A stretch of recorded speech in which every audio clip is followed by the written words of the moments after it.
Condemn the persecution of women or religious minorities or people who are lesbian, gay, bisexual, or transgender.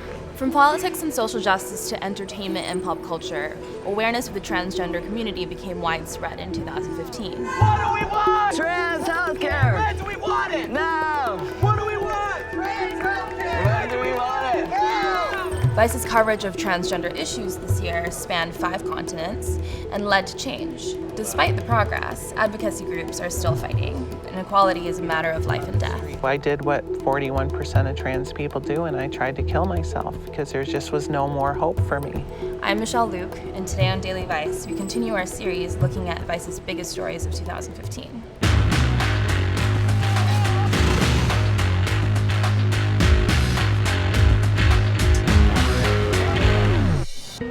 Let's check in with Paris Lees at Vice UK.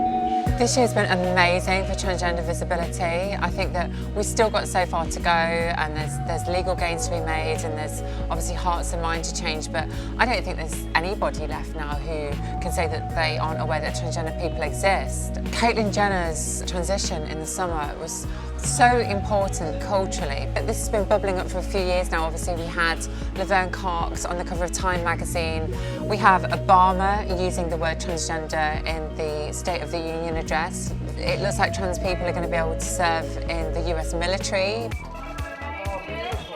Andrea Pajic, the first trans model to be profiled in Vogue. We've got Tangerine, film starring 2 trans women. I think that 2015 has been the year where trans went mainstream.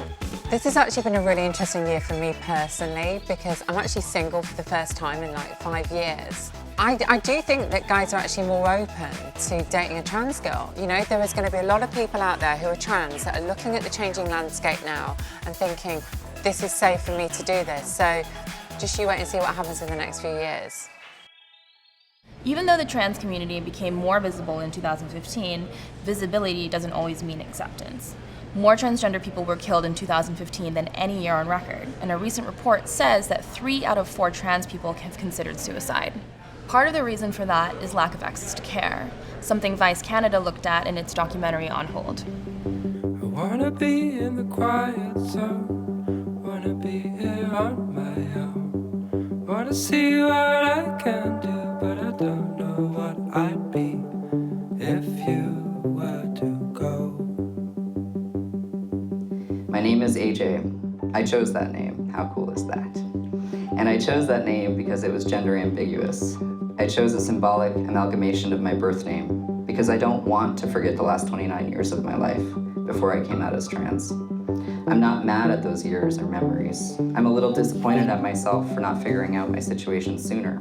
I could have saved myself years of depression and anxiety if only I knew the name for what I was feeling. And now I do. Trans. I'm at a very interesting point in my transition where I look like a lot of stereotypes. A butch lesbian, a gay man, Justin Bieber mostly. But the confusion doesn't bother me because I feel beautiful for the first time when I look in the mirror. I understand and I appreciate the face that looks back. Since I already told my coming out story in March when I came out very publicly on After Ellen, I'm going to try to approach tonight's storytelling in a fresh way. Who I am. It's really hard to describe yourself without using gendered language, but I'll try. I'm a person, I'm a family member, I'm a sibling, I'm a friend. I'm a nerd who's getting a PhD, I'm a writer and a performance artist. I've lived in 5 great provinces in our country. My favorite feeling is biking along the path without using the handlebars. I want to teach young people the power of words and how they can make life better for everyone through art and writing. And the truth is, you might never get to know any of these other things about me if you stop listening after you hear the word transgender. So if you have a story about difference, keep telling it, even when it's hard, and it will usually be hard. Thank you. AJ Ripley hosted that documentary on Vice and is currently working on a PhD on transgender representation in the media. AJ. Hi, how are you, Michelle? I'm good, how are you? Great. In the doc, you sort of take us through the fight for trans healthcare in New Brunswick, which is the only province in Canada that still doesn't fund gender-confirming surgeries. Well, it's important for me personally because this is where I am right now. This is my home. This is where I'm doing my research. And we essentially are in a place right now where our government is telling us as trans people that they do not value our identities by not providing us with basic access to healthcare that could really lessen gender dysphoria and make our lives more livable. And so I think that's really dangerous because it opens the door to a lot of transphobia, and we know that transphobia is on the rise right now. This is so cool. Yeah, it's really just a nice place to be, you know, when you're recovering and, you know, you just need to be somewhere else. This is the dance hall here. Oh, nice. Big turnout? Oh, every night, yeah, 200, 300 people, yeah. Or every Saturday night, yeah. Amazing. Yeah, we have a saying here at the park that once you come into this park, the whole world disappears. You know, like there's no transphobia here, there's no queer phobia here. You know, everybody here is so loving and accepting. It's just like it's your family, you know, here. I had a 25-year IT career, and I helped to start a lot of the technology that's used today. And so suddenly that was just gone like a puff of smoke. It was gone. This is not just my story, it's everyone's story, and that's what they go through, you know. But for me, it was a real possibility that I was going to be, you know, on the street. So I did what 41% of trans people do, and I tried to kill myself because there just was no more hope for me. So you visited with a woman named Rachel after her gender-confirming surgery. How does the ability to transition impact people when it comes to suicide rates and depression and anxiety? We know that when people have access to transition, the depression and suicide rates completely drop off. Yes, a lot of that is about feeling like the sex you were assigned at birth isn't the identity you want to align yourself with, but a lot of that anxiety and depression comes, I think, from living in a world that makes it hard to be trans.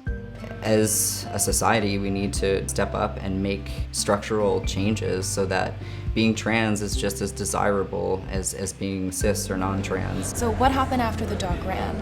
Newfoundland Vital Statistics recently just said that you don't have to have any sort of sign of having changed your sex via surgery in order to change your F to an M or your M to an F on your driver's license.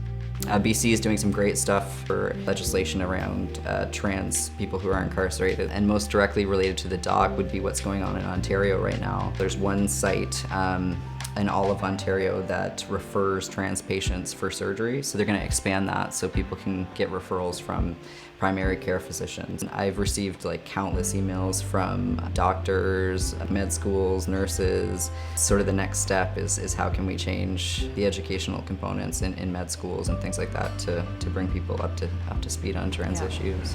So it sounds like there's still sort of a long way to go, but that the documentary still has made some headway into some real progress, so that's really encouraging.